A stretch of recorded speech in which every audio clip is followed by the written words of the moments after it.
So today we start out in Romans 13, and a very interesting passage where Paul is basically telling us to obey the rules of the land, to be good citizens.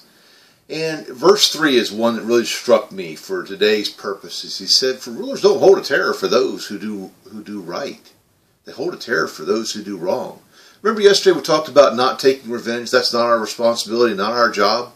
Well, today we see that when someone decides to take the law in their own hands, or they decide to do wrong, that there's a reaping that's coming.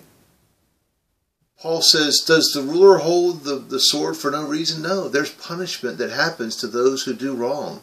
It's not ours to mete out the punishment, but realize when those who do wrong, they're going to face punishment. And for you and I, there's fear when we do wrong. How many have ever been on the interstate doing, 78 and a 70, and all of a sudden you see blue lights behind you? Uh-oh. My wife had that happen to her recently.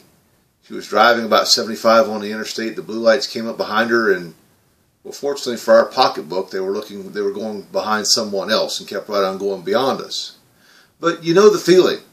And when you do wrong, there's going to be a time when the government's going to punish you. And so the point of the whole matter is, do what you're supposed to do. Always be the one that does what you're supposed to do. Not just to avoid punishment, but also for conscience sake. That's the whole message in today's passage is we're supposed to do what we're supposed to do. And when we get out of line as citizens, then we're going to face punishment. Remember, God put the government in place. Is our government perfect? No. Do they make wrong decisions? Sure. But God said play within the rules. You want to change government? Get involved in politics. Feel free. You want to change government? Then get out and vote. But do it within the confines of the rules. We're not to be the rebels. We're not to be the ones that are going against the grain. Go with the government. Remember, Proverbs 21:1 is still there. The heart of the king is in the hand of the Lord. As rivers of water, he turns it where he wants to. God's ultimately in charge.